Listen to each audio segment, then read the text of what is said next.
सद्बुद्धि, सन्मार्ग और कार्य का संकल्प देना, अडिग रहे विश्वास तुम पर, ऐसा अंतः कर देना, मेरे हृदय में आने में तुम्हें कोई संकोच न हो।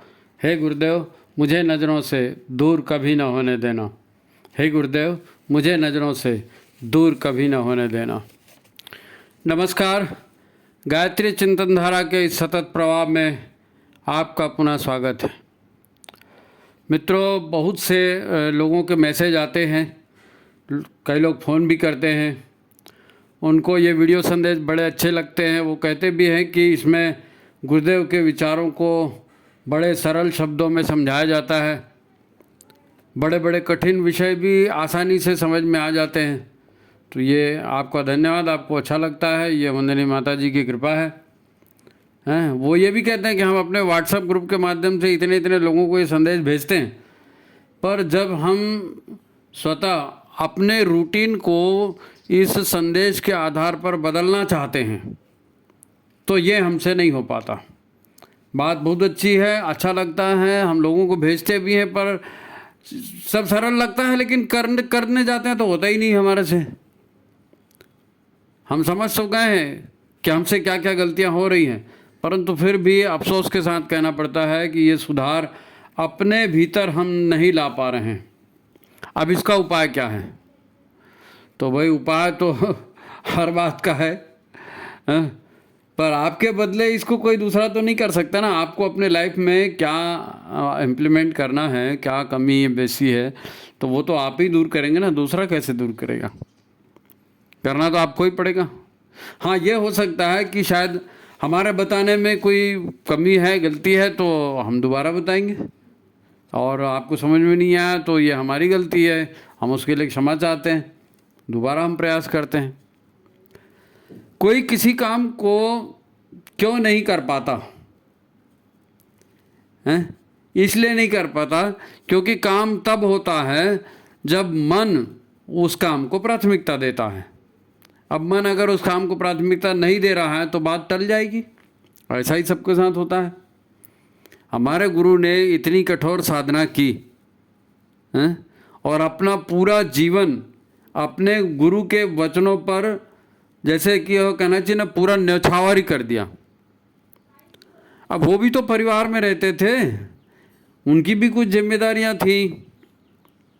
क्या परिवार और समाज में जो चलन उस समय था, जो परंपराएं उस समय चल रही थी, उनके विरुद्ध उनको आचरण नहीं करना पड़ा? उनके विरुद्ध आचरण नहीं करना पड़ा। उनको तो कितनी उल्टी लगने वाली बातें उनके गुरु ने सुझाई थी, जिसको समाज में लोग कोई स्वीकार नहीं करता, उसको करने के लिए कहा था। कितना कठोर था उनका। उनके गुरु ने तो बड़ा कठोर बताया ना उनको। गाय को जौ खिलाना, फिर उसके गोबर से जौ के जो साबुत दाने निकले उनको छांटना, उनको धोना, सुखाना, उसका आटा पीस के उसकी रोटियां बनाना दो। आज के ज़माने में तो छोड़ो, उस ज़माने में भी कोई ऐसा नहीं करेगा। उस ज़माने में भी कोई ऐसा करने की सोचेगा भी नहीं। माता जी को या उनके परिवार को लोगों ने क्या कुछ नहीं कहा होगा। अरे ये कैसा करता है, अरे ऐसा कोई करता है क्या, अरे ज़रा इसको कोई समझाओ। जैसे आपको डर लगता है ना कि लोग क्या कहेंगे, तो उनको भी तो कहा होगा किसी ने। और फिर अखंड ज्योत को जलाए रखना, वो भी इतने वर्षों तक लगातार, ये कम तपस्या नहीं है, कम साधना नहीं है। फिर ऐसा नहीं कि ये सब करते हुए खाली घर में ही बैठना है ना, घर के बाहर भी निकलना है, समाज में भी क्या क्या करना है, सारे निर्देश गुरु ने उनको पूर्व में ही दे दिए थे। मैं ये इसलिए कह रहा हूँ कि हम भी गृहस्थ हैं, हमारे सामने घर में समस्याएं आ रही हैं, तो वो भी गृहस्थ थे, उनके भी सामने में घर में समस्याएं तो आ ही रही होंगी, बिल्कुल, कैसे नहीं आएंगे। वो सब न केवल कठिन कार्य थे, बल्कि सारे काम जमाने की चलन के ठीक उल्टे काम थे। उन्होंने अपने मन को कैसे उस काम में लगाया होगा।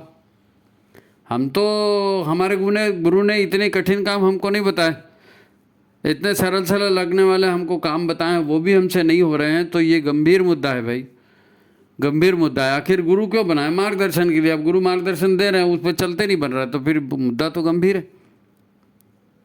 वंदनीय माता जी से प्रार्थना है कि इन शब्दों में वो प्राण दे माता जी के ही प्राण काम करेंगे।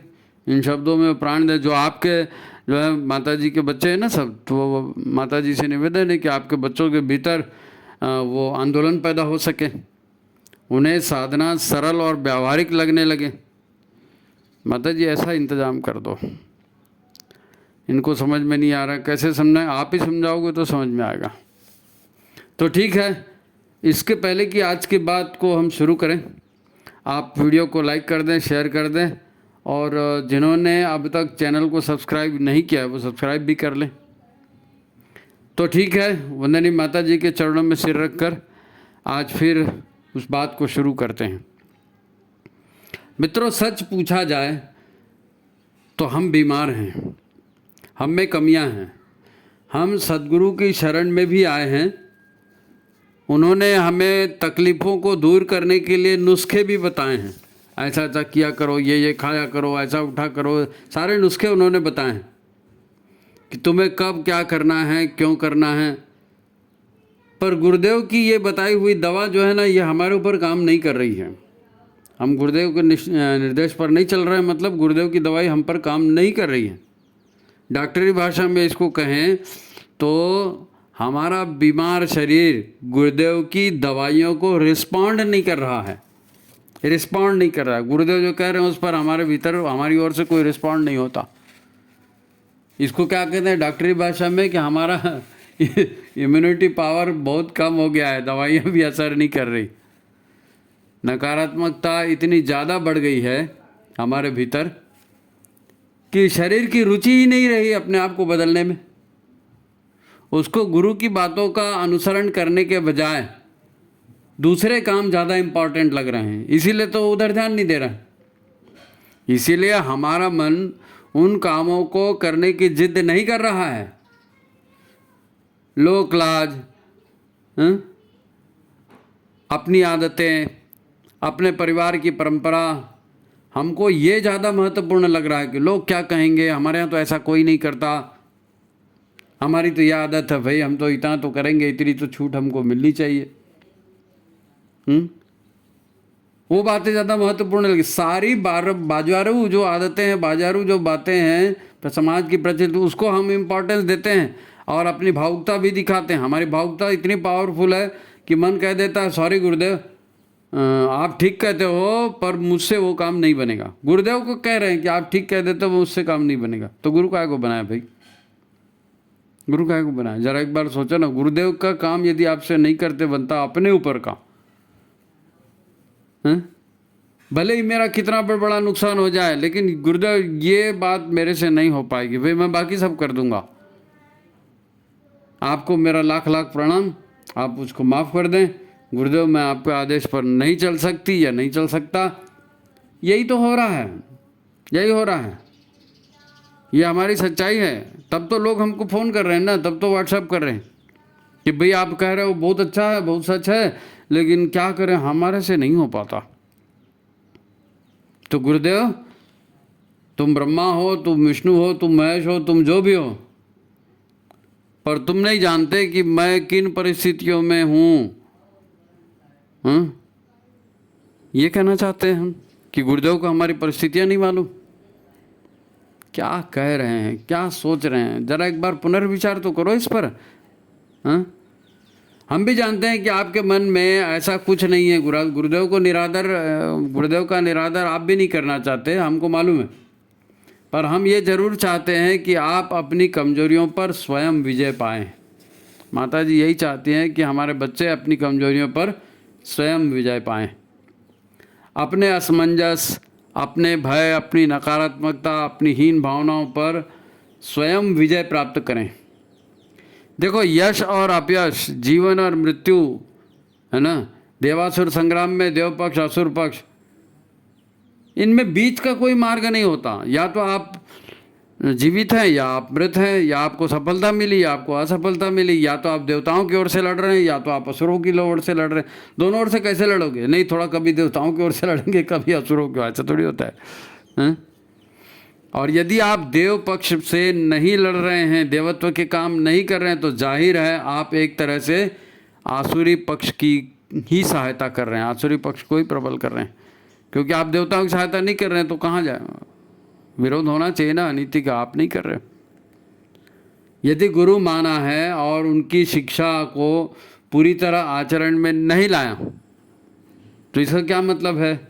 हम गुरु तो मानते हैं लेकिन गुरु की शिक्षा को आचरण में नहीं लाते तो इसका मतलब आप शिष्य नहीं हैं, क्योंकि शिष्य की तो परिभाषा ही यही है कि जो गुरु का अनुसरण ठीक से करे वो शिष्य, गुरु के निर्देश पर सर्वस्व निछावर कर दे वो शिष्य। सद्गुरु बार बार नहीं मिलते भाई, सबको गुरु के मार्गदर्शन का लाभ नहीं मिलता। हमको अवसर का जो है ना महत्व समझना चाहिए।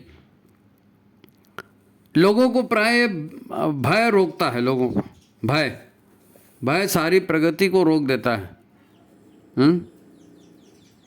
भय रोक देता है, मोह रोक देता है, लोभ रोक देता है, अहंकार भी विकास के साधना के मार्ग में बहुत बड़ी बाधा बन जाता है।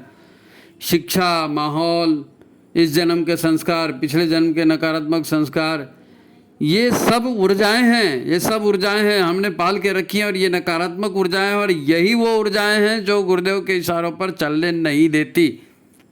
कौन सी ऊर्जाएं चलने नहीं देती? भय नहीं चलने देता, मोह, अहंकार, शिक्षा हमारे संस्कार इस जन्म के, पिछले जन्म के, और फिर जिस माहौल में हम रहते हैं वो माहौल, इन्होंने हमारे मन को बांध कर रखा है। हमारे बुद्धि या दिमाग तो कहता है कि हाँ भाई गुरु बनाए हैं, गुरु के मार्ग पर हमको चलना चाहिए, ये गुरु ने ठीक कहा, ये गुरु ने ठीक कहा, कल से हम ये करेंगे, ये दिमाग तो बोल देता है कि कहाँ करेंगे। गुरु के प्रति सर्वस्व न्यौछावर किया जाना चाहिए, ये दिमाग मानता है इस चीज़ को, पर मन ही तरह तरह के बहाने बनाता है। बहाने मन बनाता है। कैसे बहाने बनाता है? काल्पनिक व्यवधान खड़े करता है। मन कहता है कि अरे भाई गुरु बनाए तो ठीक है ना, शांति कुंज तो जाते हैं, जाप करते हैं, अनुष्ठान करते हैं, समयदान करते हैं। हमने उस समय समयदान किया था, जब भी समयदान की बात है तो हम समयदान करते हैं। अंशदान तो हम हर महीने देते हैं। हम सब सांसारिक लोग हैं, एकदम संन्यास थोड़ी ना लेंगे। ये आती है मन ये कहता है कि हम तो सांसारिक लोग हैं, एकदम संन्यास थोड़ी ले लेंगे भाई, इतना इतना तो कर ही रहे हैं, और जो सहज हो जाए वो हो जाए। फिर हमारा परिवार भी है, उसकी जिम्मेदारियां भी हैं, और हम मन के इस झांसे में आ जाते हैं। मन के इस झांसे में हम आ जाते हैं। दिमाग कहता है कि वैसा करना चाहिए, लेकिन मन ये झांसा देता है, फिर हम लोग आते हैं उसके साथ। केवल सन्यासियों, ब्रह्मचारियों की बात छोड़ दें, पहले के ज़माने में भी और अभी के ज़माने में भी, सन्यासी और ब्रह्मचारियों की बात छोड़ दें तो प्रायः सभी संत, सभी साधु, सभी ऋषि मुनि, बड़े बड़े प्रसिद्ध गुरु सब गृहस्थ रहे हैं, सबकी पत्नियां रही हैं, सबके बच्चे रहे हैं। वो भी अपने गुरु के कहने का अनुसरण करते थे। गुरु के कहने का अनुसरण करने में कष्ट तो होता है, मन को मारना तो पड़ता है। गुरु का सुनोगे तो अपनी मनमर्जी तो मारनी पड़ेगी ना। तो हर युग में इतने साधु संत सब गृहस्थी हुए, सबने माना है। सबके पत्नी बच्चे क्या सहयोगी थे? नहीं पत्नी बच्चे सबके सहयोगी हो जाए, ऐसे कैसे होगा? नहीं होता। और ऐसा भी नहीं है कि सबके पास भरपूर धन दौलत थी। सिख परंपरा है ना, सिख परंपरा, 10 गुरु हैं सिखों के, उन्होंने सबने शादियाँ की थी। कबीरदास जी ने भी शादी की थी, सबने विवाह किया, सबके बच्चे थे भाई। नहीं साहब, उनकी तकदीर अच्छी थी, उनकी घरवाली बहुत उसका समर्थन करती थी, सब उनके सहयोगी थे। बकवास, ये बकवास है, ऐसा नहीं होता। ये मन को काम नहीं करने के बहाने हैं कि अरे भाई हम तो गृहस्थ हैं, इतना हो गया, यही बहुत है, आजकल कौन करता है। ये मन के बहाने हैं। आपको इसको काटना पड़ेगा, इसको रोकना पड़ेगा, मन को समझाना पड़ेगा। आप ईश्वर या गुरु की ओर ईमानदारी से एक एक कदम बढ़ाएंगे, तभी तो अवसर धीरे धीरे अनुकूल बनेगा। ये कोशिश आपको करनी ही पड़ेगी, आपके सिवाय दूसरा नहीं करेगा। आप ईश्वर या गुरु की ओर और ईमानदारी से एक एक कदम बढ़ाएंगे तो माहौल अनुकूल बनेगा। आप मनस्थिति आपको बनानी पड़ेगी। आप मनस्थिति नहीं बनाएंगे तो परिस्थितियां कैसे बनेंगी? गुरुदेव ने कहा ना, मनस्थिति बदले तो परिस्थिति। अब आपकी मनस्थिति आप नहीं बदल पा रहे हो तो परिस्थितियां तो नहीं बदलेंगी। अभी कहा ना कि भय रोकता है, लोभ रोकता है, स्वार्थ, मोह, अहंकार, बुरी आदतें, बुरी व्यसन, इनके पिंजरे में हम बंधे हुए हैं। हमारा मन इसके पिंजरे में बंधा हुआ है, मन इनके बंधन में बंधा हुआ है। इन्हीं से तो मुक्ति चाहिए ना। आप जिस दिन चाहो इन बंधनों को पहचान करके स्वयं उन बंधनों को तोड़ सकते हो, दूसरा कुछ नहीं करेगा। आपको ही तोड़ना पड़ेगा अगर तोड़ोगे तो। पर आप जमाने की नज़रों में सही बने रहना चाहते हैं, जमाने की नज़रों में सही बने रहना चाहते हैं, मोह छोड़ नहीं पा रहे हैं। आपको हमेशा डर लगा रहता है कि हम ऐसा करेंगे तो लोग क्या कहेंगे, लोग हमको बड़ा भक्त कहेंगे, हमारी टांट उड़ाएंगे, खिल्ली उड़ाएंगे। आपको इस बात का डर होता है, ऐसे में मेरा क्या हो जाएगा, मैं कोई सन्यासी तो हूँ नहीं बाबा, थोड़ा सा बच के चलना चाहिए, मेरी बर्बादी हो गई तो।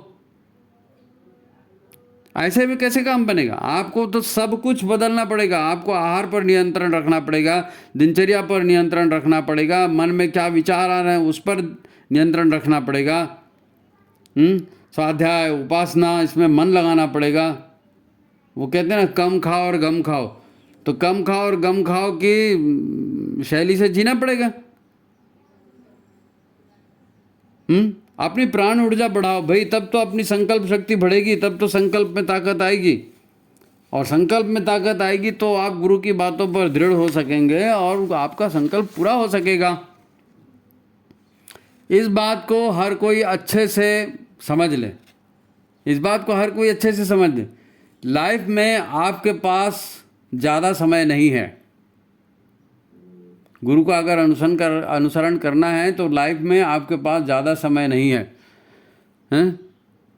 मृत्यु का संबंध अब उम्र से नहीं रहा कि भाई ये भी कोई मरने की उम्र है, 70 साल, 80 साल, 90 साल की उम्र होगी उसके बाद ही मरेंगे, ऐसा आजकल कोई भी टप से टपक जाता है। कोई उम्र नहीं बची मरने की। कभी भी किसी को अटैक आ जाता है, किसी को लकवा हो जाता है, किसी का एक्सीडेंट हो जाता है, हैं? समस्याओं को नहीं सुलझा पाने के उटपुटांग बहाने, उटपुटांग हरकतें हम करते रहते हैं। मुख्य बात यह है कि हम जीवन को नहीं समझ पा रहे हैं। भाई जीवन में शुद्धता का क्या महत्व है, पवित्रता का क्या महत्व है, सच्चाई का क्या महत्व है, हम इधर ध्यान ही नहीं दे रहे हैं। जबकि भविष्य इसी बात से बनता है, पवित्रता, शुद्धता, सच्चाई, यज्ञ व्यवहार जिसको बोलते हैं। यही तो सुख दुख का कारण बनता है ना। हम तो बहुत परेशान हैं जी, दुखों से परेशान है। तो दुख आए कहाँ से? दुख आए कहाँ से? बात को गंभीरता से समझना पड़ेगा। समझ में आएगी बात तभी तो व्यवहार बदलेगा ना। लोग मुंह से तो बोल देते हैं कि देव दुर्लभ मनुष्य शरीर मिला है, साक्षात परमात्मा हमारे गुरु बने हैं, तो गुरु के मार्ग पर चलना चाहिए। तो चलो ना भाई, कौन रोकता है आपको? आप चलो, आपको रोकता कौन है? वो सबूत है कि शैतान तो हमारे भीतर ही है और वो शैतान हमको भीतर से रोकता है। शैतान बाहर थोड़ी, शैतान भीतर ही है और वो बहाने बना रहा है, वो रोक रहा है। अब आप गुरु की तरह गुरु की बातें सुन ही नहीं रहे हैं, मतलब शैतान की बातें सुन रहे हैं। गुरु की बातें नहीं सुन रहे मतलब क्या है? गुरु ये कहते हैं करो, शैतान ये कहता है मत करो, और आप नहीं कर रहे हो, मतलब शैतान की बातें सुन रहे हो। आदि काल से ऐसा ही होते आया है। इसीलिए तो हमारे पूर्वजों ने अंतिम यात्रा, कोई व्यक्ति मर जाता है उसको ले जाते हैं ना जलाने के लिए, अंतिम यात्रा। तो हमारे पूर्वजों ने को ये मालूम था कि मनुष्य में क्या कमजोरियां हैं और वो अपने आप को ठीक रास्ते पर क्यों नहीं लाता। इसलिए उन्होंने मरने के समय, अंतिम यात्रा के समय जो उद्घोष बनाया ना, तो क्या कहते हैं, किसी को डेड बॉडी लेके जाते हैं तो राम नाम सत्य है, सत्य यही गत्य है।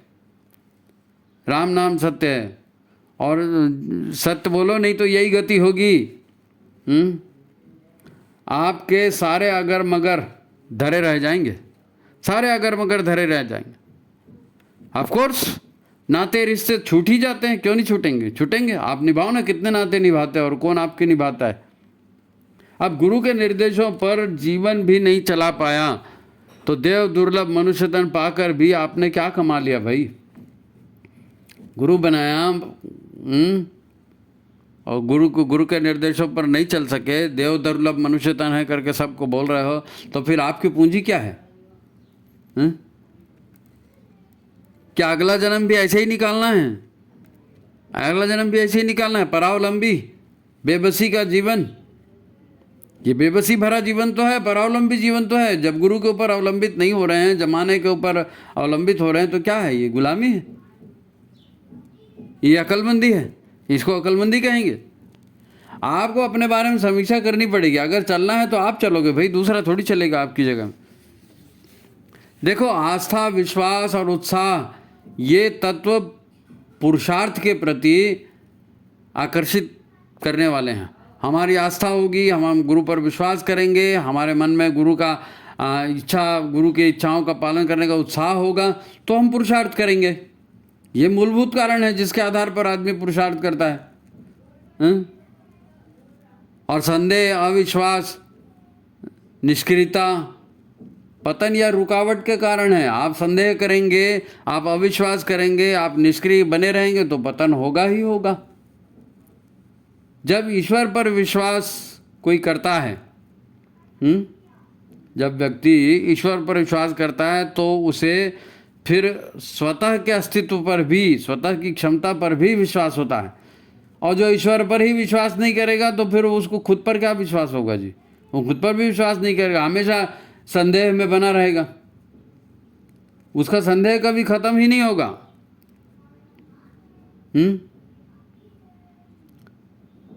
धड़ल्ले से काम करेगा, फिर सफल वही होगा जो गुरु पर विश्वास करेगा।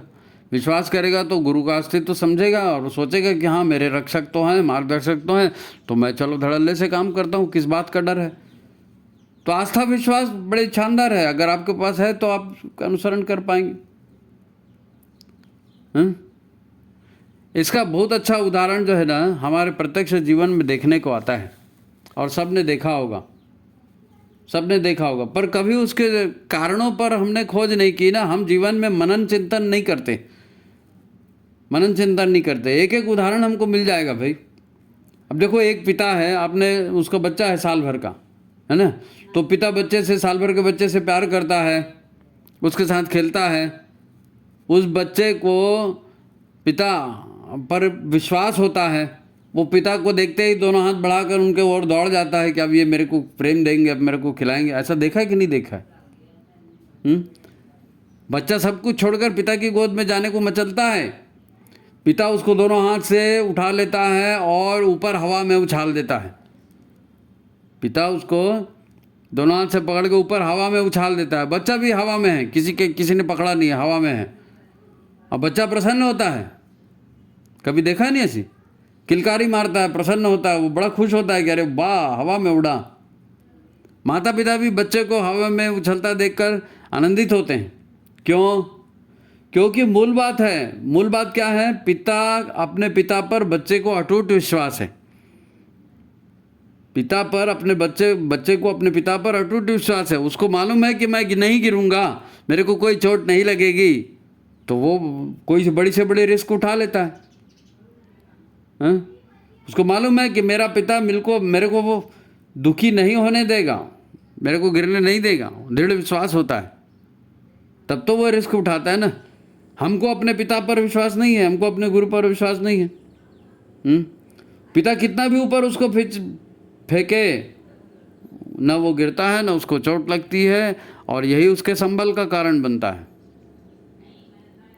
यही उसके संबल का कारण बनता है। जिन बच्चों में नकारात्मकता, भय बचपन से भरा होता है, उनकी पहचान अलग से आ जाती है। कई बच्चे ऐसे होते हैं, आँख बह रही है, चिड़चिड़ा रहे हैं, जब देखो तब रो रहे हैं। उनके साथ अगर उनका पिता मजाक भी करे तो वो उछाल नहीं देंगे, वो पहले ही हाथ पकड़ लेंगे और रोना शुरू कर देंगे डर के मारे। अब पिछले जन्म से आप भय के संस्कार लेकर के आए हो, तो बच्चा अगर पिछले जन्म से लेके आया भय के संस्कार, तो आज भी भयभीत है। भय सबसे बड़ी रुकावट होती है विकास में, जो है ना, प्रगति में रिस्क नहीं उठाने देता भय। वो पिता का हाथ मजबूती से पकड़ लेगा, जैसे ही बच्चे को आभास होगा कि अब शायद ऊपर उछाला जाएगा और रोना शुरू कर देगा। अब कारण समझ में आया। हमको गुरु पर विश्वास नहीं है, हमको ईश्वर पर विश्वास नहीं है कि भाई ये गुरु बोल रहे हैं तो हम बाकी की परवाह छोड़ो जी, गुरु का ही काम, गुरु के ही जैसा बोला वैसे करेंगे। गुरु तो अनमोल है, ब्रह्मा विष्णु महेश, हम वैसे करेंगे। हमारा अंदर कहाँ आया? नहीं आया। गुरु ने हमें रास्ता दिखाया, हमारे भले का चिंतन किया और हमें अपने आप को हर दृष्टि से बेहतर स्थिति में लाने का उपाय गुरु ने बताया। वो हमको समझ में भी आया, अच्छा भी लगा। हमने योजना भी बनाई कि कल से हम करेंगे, लेकिन वो कल आया ही नहीं है। क्या तकदीर है जी, क्या तकदीर है। ऐसे में हम प्रगति कर सकेंगे हैं? साधना करते हुए जीवन को बेहतर बना सकेंगे क्या? ऐसे डरते रहेंगे तो नहीं होगा। पर क्या होगा, क्या हो गया हमको? वो हमसे करते क्यों नहीं बन रहा है? जो गुरुदेव ने कहा वो हमसे करते क्यों नहीं बन रहा है, ये तो हमको ही चिंतन मनन करना पड़ेगा और गुरु पर आस्था विश्वास बढ़ाना पड़ेगा।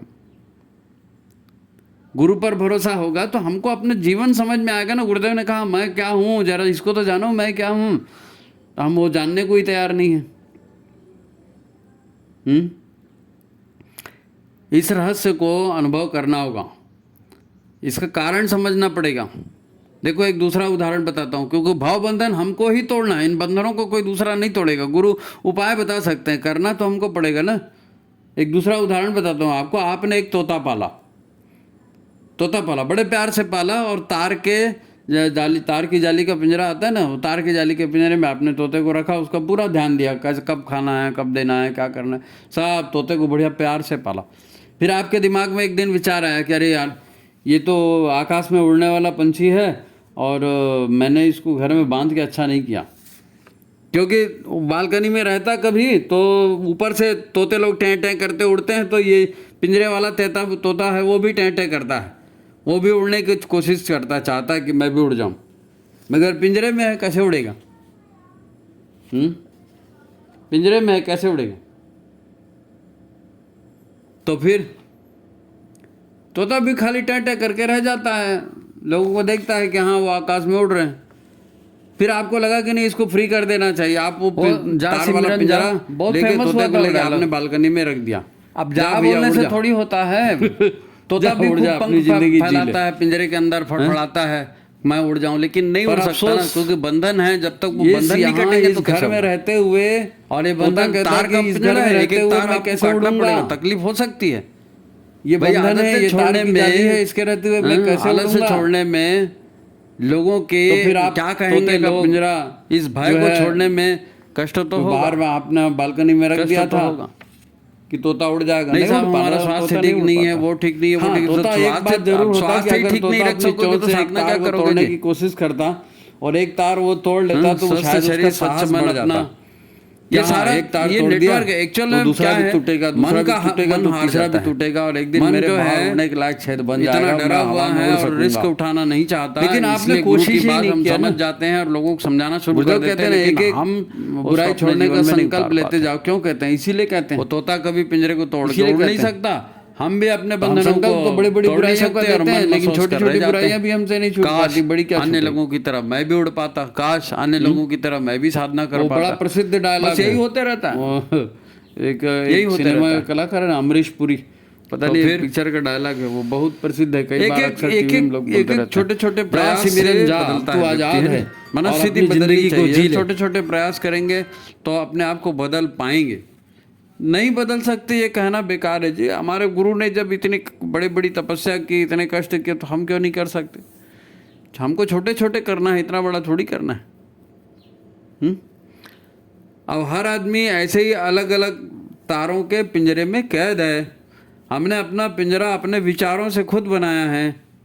अपनी नकारात्मकताएं हमने स्वयं पाल कर रखी हैं। हम जिस दिन चाहे एक झटके से तोड़ सकते हैं, लेकिन हम भयभीत हैं। जो भी है कहीं ना कहीं हमारे मन ने बांध करके रखा है, तो अपने आप का विश्लेषण करना है।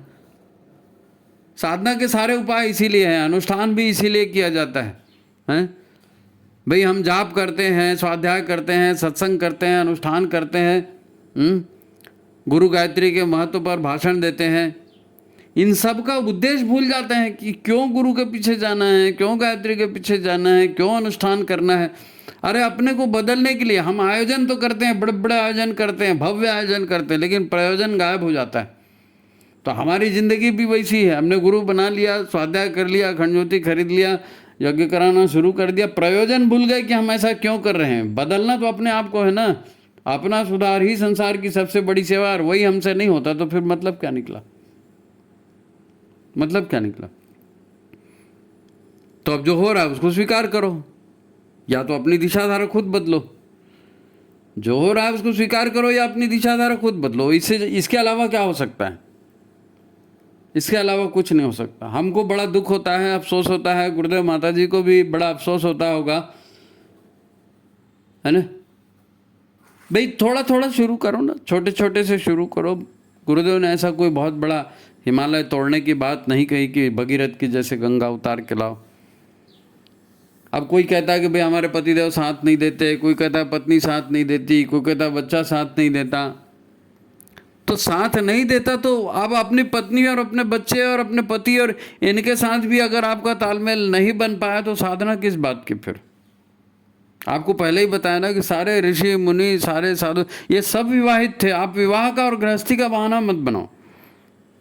हाँ, ये है आपका प्रारब्ध है, और आपके प्रारब्ध में लिखा हुआ है कि आप पति से झगड़ा करोगे या पत्नी से झगड़ा करोगे, या आपका बच्चा आपको धोखा देगा। ये आपके प्रारब्ध में हो सकता है, मना नहीं करता, लेकिन शुरुआत तो आपको करनी पड़ेगी।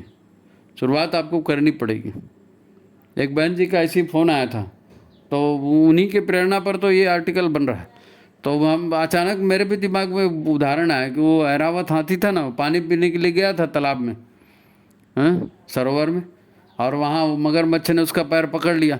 अब मगरमच्छ उसको पानी में खींच रहा है, हाथी बाहर निकलने की कोशिश कर रहा है। अब वो निकलते हुए नहीं बन रहा है, निकलते नहीं बन रहा है, तो मर जाए वहीं, मगरमच्छ के पेट में चले जाएं? नहीं, ऐसा नहीं होगा। प्रयास आपको हर हालत में करना ही पड़ेगा, कितनी भी मुसीबत में पड़े रहो। उसने प्रयास किया, ईश्वर को याद किया, ईश्वर ने उसकी सहायता की। प्रयास जो व्यक्ति प्रयास करता है उसकी सहायता ईश्वर करता है। आप प्रयास करेंगे ही नहीं, है ना, और आ जा लड्डू मेरे मुंह में आ जा, तो ऐसा नहीं होता ना। हर बार यही चीज़ बोली जाती है जी, हर बार यही चीज़ बोली जाती है। चलो, इससे ज़्यादा क्या बोले। नवरात्रि चल रही है, आप स्वाध्याय साधना भी कर ही रहे हैं, नवरात्रि साधना कुछ तो कर ही रहे होंगे। तो देवी से अगर कुछ मांगना है, गायत्री से कुछ मांगना है, तो पहले कुछ करो, पहले कुछ करो। आप खुद कुछ करिए, देवता आपकी बराबर सहायता करेंगे। बिना किए कोई सहायता के लिए नहीं आएगा, है नहीं। तो ठीक है, आपका अनुष्ठान सफल हो और आप गुरुदेव के आदर्शों को जीवन में उतार सकें। इसी कामना के साथ आज की बात समाप्त करते हैं, और उम्मीद है आपके भीतर नवीन प्रेरणा जागेगी। प्रयास तो इसी के लिए किया गया था। ठीक है, तो हमारी शुभेच्छाएं आपके लिए। नमस्कार, प्रणाम।